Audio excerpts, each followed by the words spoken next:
नमस्ते, हाय, हेलो। कैसे हैं आप सब? चलिए कहानी शुरू करते हैं। जहाँ रितु के पिता रितु की माँ के लिए कॉफ़ी लेकर जाते हैं अपने बेडरूम में, तो रितु की माँ पूछती है कि बेटी कॉफ़ी लेकर आने वाली थी, आप क्यों लेकर आए? अरे हमारी बेटी एक बेहतरीन सी किताब पर काम कर रही है। कौन सी किताब पर काम कर रही है? जब बाहर पब्लिश होगी तो तुम पढ़ लेना। वाह, पूरी दुनिया पहले जान जाएगी, उसके बाद मुझे पता चलेगा कि मेरी बेटी ने क्या किया नहीं किया। अरे बाबा, मुझे तो पता है ना। आपको पता होने से क्या हुआ? मुझे जानना है। आप बैठिए, मैं उससे पूछ कर आती हूँ। अरे तुम ना बैठो। वो ना बहुत अच्छा किताब लिख रही है।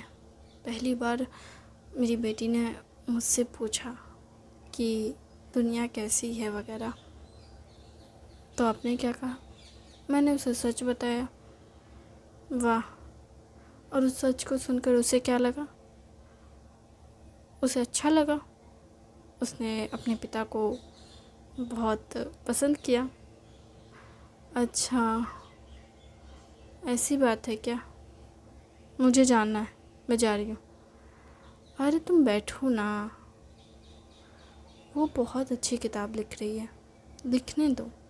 सारा दिन तो उसने किताब पे काम किया। हाँ तो तुम्हें क्या लगता किताब लिखना आसान बात है?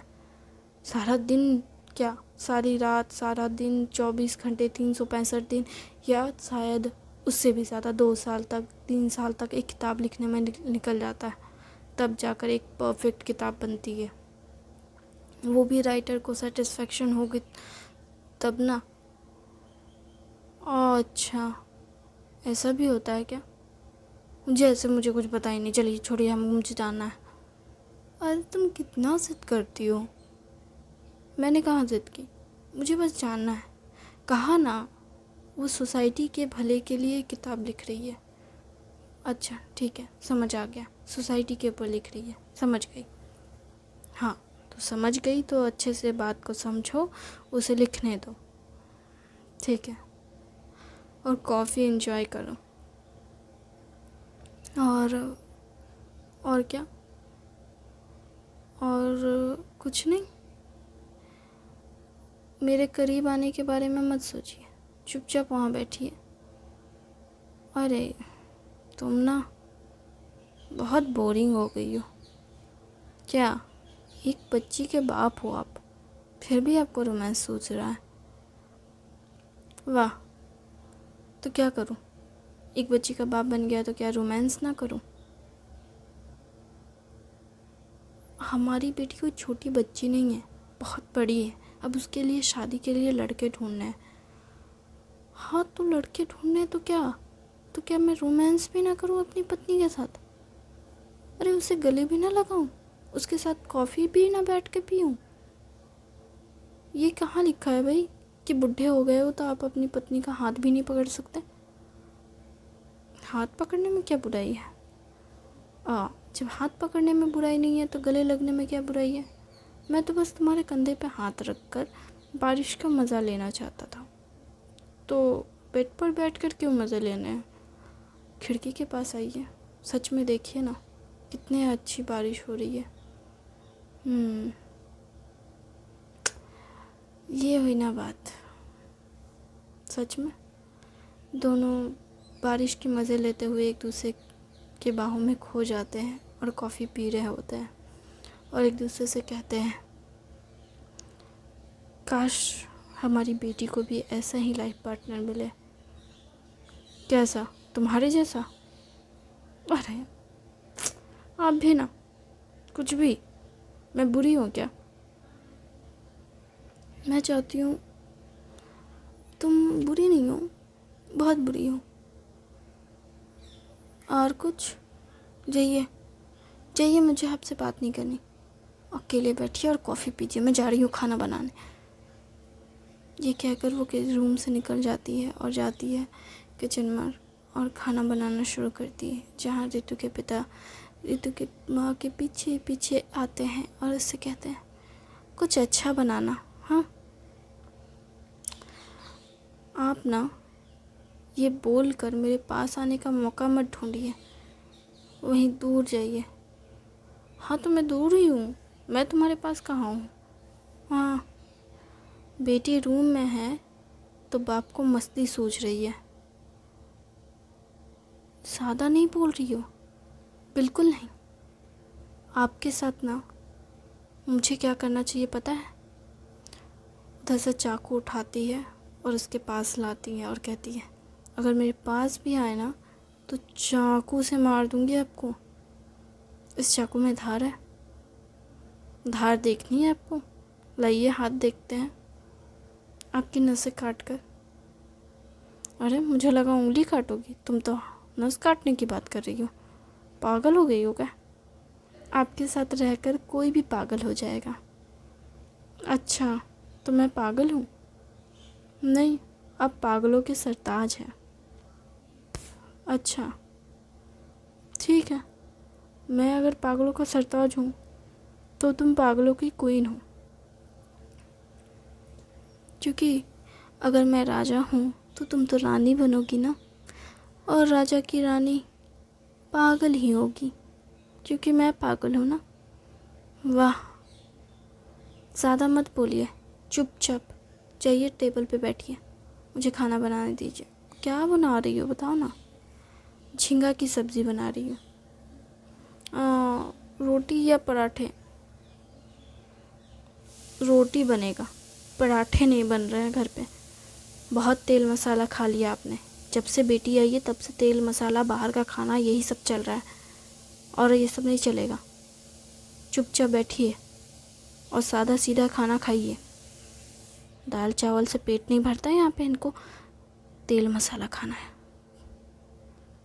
ठीक है, मैं ज़्यादा कुछ नहीं बोलूँगा, मैं जा रहा हूँ बेडरूम में काम करने। ठीक है, जाइए ना, अपना काम कीजिए, जो करना कीजिए, मुझे डिस्टर्ब मत कीजिए बस। ठीक है।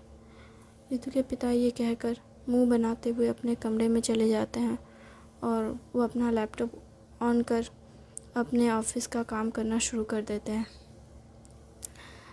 रितु की माँ कुछ देर तक किचन में रुकती है, लेकिन देखती है कि रितु के पिता बाहर नहीं आए, तो फिर वो अपने कमरे की ओर जाती है और दरवाजे पे खड़े होकर अपने हस्बैंड को देख रही होती है, जहाँ रितु के पिता रितु की माँ को देख कहते हैं, तुम्हें मज़ा आता ना जब मैं तुम्हें छेड़ता हूँ, इसलिए यहाँ आई हूँ। नहीं, मैं सोच रही थी कि आप कब से इतने डिसेंट हो गए। वही तो, तुम्हें तो मज़ा आता है, मैं तुम्हें छेड़ता हूँ तो। कुछ नहीं, मैं जा रही हूँ किचन में। अरे बाप रे, तुम तो बुरा मान गई। रितु के पिता लैपटॉप रख कर रितु की माँ के पास आते हैं और कहते हैं, मेरी जान, मेरी जान, मेरी जान। ये मेरी जान वाला गाना मत गाइए, बहुत गंदा गाते हैं आप। तुम गाने की मतलब आवाज़ क्या बोलते हैं उसको, वॉल्यूम, हाँ वो सब पे मत जाओ। कौन गा रहा है ये, इस पे मत जाओ। बस ये सोचो कि कोई तुम्हें इतना प्यार करता है, इस फीलिंग पे जाओ। ज़्यादा मत सोचिए, जाइए अपना काम कीजिए, मैं जा रही हूँ किचन में खाना बना देती हूँ। अच्छा सुनो ना, मेरे लिए पराठे बना देना। आपको पराठे क्यों खाने हैं? आप कुछ ज़्यादा ही तेल नहीं खा रहे हैं आजकल? आपका कोलेस्ट्रॉल चेक करवा रही है, तुम्हें मेरी चिंता हो रही है? नहीं, मुझे तो पड़ोसी की चिंता होगी। अरे बुरा मान गई। मुंह बनाते हुए फिर वो कमरे में जाकर लैपटॉप खोल के लेकर बैठ जाते हैं और कहते हैं, सच में लगता है मुझे चेक करवा ही लेना चाहिए। नेक्स्ट डे अपने यार के पास जाऊंगा, अभी तो फ़िलहाल बैठ जाता हूँ, आराम से काम करता हूँ। ये भगवान, कितना काम है ये सब, भगवान जाने ये सारे लोग। हाँ वैसे भगवान मेरी बेटी को अच्छा ज्ञान देना, ताकि वो अच्छे से इस कहानी को लिख सके। बहुत अच्छा काम कर रही है। लोगों को ज़िंदगी से रूबरू कराना बहुत ज़रूरी है। आजकल तो बच्चे भी इतने बिगड़ गए हैं कि कुछ बोलने का नहीं। आजकल छोटे छोटे बच्चे भी रेप कर रहे हैं। समझ ही नहीं आता इन बच्चों का क्या होगा। माँ बाप भी अपने बच्चों को साथ दे रहे हैं इस सब में। कितने बुरे हैं।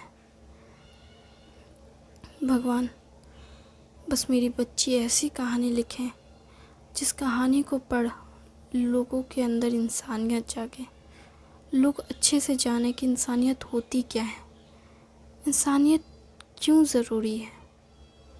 लोग इस तरह बुरे बनते जा रहे हैं, पूरी दुनिया इस तरह से ख़त्म हो जाएगी तो कैसे चलेगा। भगवान प्लीज़ मेरी बच्ची को अच्छी बुद्धि देना। ये प्रार्थना कर ऋतु के पिता भगवान को नमन करते हैं और उसके बाद अपने काम में लग जाते हैं। इधर ऋतु कई घंटों तक बैठकर लैपटॉप में हाय हेलो कहानी शुरू हो गई ये लिख लिख कर मिटाते जाती है, क्योंकि उसको समझ ही नहीं आ रहा था कि कहानी शुरू करे तो करे कहाँ से। इतना कुछ उसके पास लिखने को था कि उसे खुद समझ नहीं आ रहा था कि कहाँ से शुरू करें और कहाँ ख़त्म करें। कई घंटों के बाद अभी का कॉल आता है। अभी का कॉल देख ऋतु बहुत खुश होती है और तुरंत फ़ोन उठा लेती है। और उधर से अभी कहता है, इतना देर कैसे हो गया फ़ोन उठाने में? तुमने तो इतनी बार कॉल की थी, मैंने नहीं उठाया इसलिए। मैंने कहाँ कॉल किया? वही तो, क्यों नहीं कॉल किया? मुझे लगा तुम बिज़ी हो गए। अरे तुम कॉल तो करती, उठाने का नहीं उठाता, लेकिन मुझे पता तो चलता कि मेरी वाइफ मुझे मिस कर रही है। क्या क्या कहा तुमने? तुम्हारी वाइफ? मैं तुम्हारी वाइफ कैसे हुई? अभी बनी नहीं हूँ पर बन जाओगी। वैसे भी ये सब तो सोसाइटी की सोच है, दिखाना तो पड़ता है सोसाइटी को कि हमारी शादी हो गई है, बाकी दिल से तो हम पति पत्नी बन गए हैं ना। ऋतु अभी की बात सुन शर्माने लगती है। आहा, ये शर्म भरी निगाहें देख दिल को बहुत खुशी मिल रही है। तुम कहाँ से देख रहे हो? आसपास पूरा देखने लगती है ऋतु और कहती है, तुम पागल हो? कहाँ हो तुम? मैं तो यहीं हूँ। अभी वहाँ से आए नहीं? इतनी जल्दी कैसे आ जाऊँगा? रेस्क्यू मिशन शुरू हुआ सुबह से, अभी जाकर ख़त्म हुआ है। सब लोग ठीक है ना? हाँ, सब लोग ठीक है। कितने लोग ज़्यादा मरे तो नहीं है ना? नहीं, कुछ एक आध हैं, लेकिन ज़्यादातर घायल हैं, इसलिए उनका इलाज हो जाएगा तो वो ठीक हो जाएंगे। अच्छा, बाकी कोई प्रॉब्लम तो नहीं है ना? नहीं, वैसे वो सुनामी वाली बात, वो तो शायद झूठी है। अभी तक तो सुनामी का नामो निशान तक नहीं आया और यहाँ पे कोई अलर्ट सिस्टम भी नहीं आया, तो इसका मतलब शायद सुनामी नहीं आएगी। ये बात झूठी है। अच्छी बात है। तो तुम वापस कब आ रहे हो? मैं तो कल सुबह आ जाऊँगा। मतलब एक्चुअली में कल सुबह हमारे यहाँ से फ़्लाइट है। यहाँ से हमें थोड़ी दूर जाना पड़ेगा, वहाँ से हमें प्लेन मिल जाएगा, वहाँ से फिर हम लोग वापस ही अपने देश आ जाएंगे। अच्छा, तो तुम अब सो जाओ। सो जाऊँ? मैं सच में सो जाऊँ? हाँ, रात के 11 बजने वाले हैं। मुझे तो लगा तुम मेरे साथ बातें करना चाहोगी। मुझे नहीं पता मैं तुमसे क्या बात करूं। तुमने खाना खाया? हाँ, खा लिया। तुमने?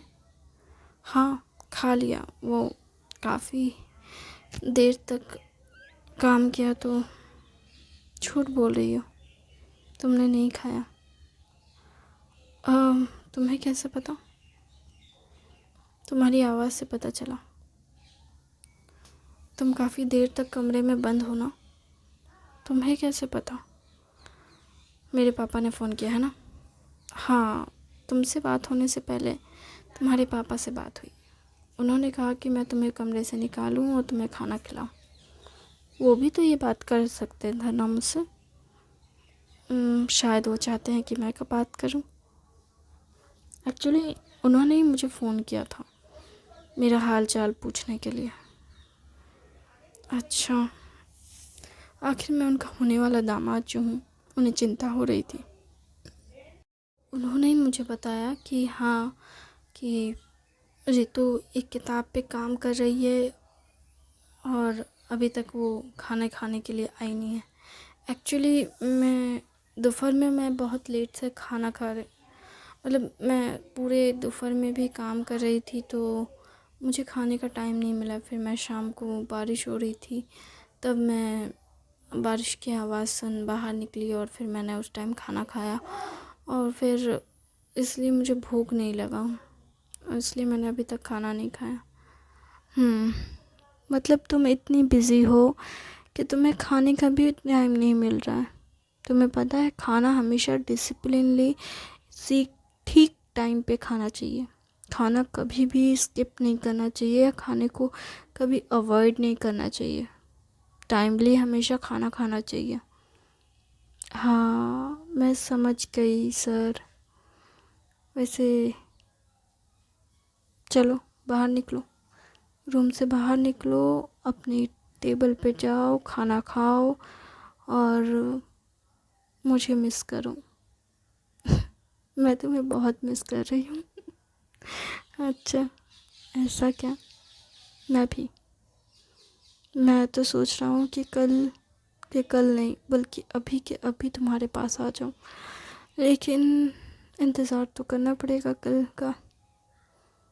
जब मेरा काम ख़त्म हो जाएगा तब मैं सीधे तुम्हारे पास आऊँगा। क्योंकि वैसे भी, क्यों, तुम अपने घर नहीं जाओगे? उन्हें भी तो तुम्हारी चिंता हो रही होगी ना। तुम्हें मेरे घर वालों की चिंता है? नहीं, पर फिर भी मतलब तुम्हें अपनी फैमिली के पास पहले जाना चाहिए। तुम्हारी बात सुन बहुत अच्छा लगा मुझे। क्यों? पहली बार किसी ने कहा कि मेरे पास ना आकर अपनी फैमिली के पास जाओ। तुम्हारी कितनी गर्लफ्रेंड थी? बहुत सारी। अच्छा, ठीक है, तो उनसे बात कर लो। मैं फ़ोन रखती हूँ, बाय, गुड नाइट। ये कहकर रितु फ़ोन काट देती है। अभी फिर कॉल करता है रितु को एक बार, रितु कॉल नहीं उठाती है। उसके बाद फिर अभी का कोई कॉल नहीं आता। रितु गुस्सा हो जाती और कहती है, ये आदमी कितना पागल है, मैंने एक बार कॉल नहीं उठाया तो दोबारा कॉल ही नहीं कर रहा। फिर रितु अभी को थोड़ी देर बाद कॉल करना चाहती थी, लेकिन फिर सोचती है कॉल करूं कि नहीं करूं, करूं कि नहीं करूं। फिर वो कॉल कर देती है, लेकिन रिंग जा रही होती है, लेकिन कॉल नहीं उठाता अभी। उसके बाद फिर कॉल कट जाता है। उसके बाद फिर रितु कॉल करती है। इस बार रितु कॉल करती है तो रिंग भी नहीं हो रही होती है। रितु घबरा जाती है। रितु खाना खाते हुए घबरा रही होती है। फिर रितु अपना खाने को आधे में छोड़ टीवी चालू कर देती है। उसे बहुत अजीब सा लग रहा होता है तो वो टीवी ऑन करती है, लेकिन टीवी में भी जापान से जुड़ी हुई कोई भी न्यूज़ नहीं आ रही होती उस टाइम पे। तब रितु और ज़्यादा घबरा जाती है। इंटरनेट भी खोलती है, इंटरनेट को भी चेक करती है, लेकिन उस टाइम पे कहीं से कोई भी न्यूज़ नहीं आ रही होती है। रात के 12 बज गए, रितु को नींद ही नहीं आ रही है। रितु परेशान कि अभी कहाँ है, फ़ोन नहीं उठाया, कहाँ चला गया वो। थैंक यू इस कहानी को यहाँ तक सुनने के लिए। आप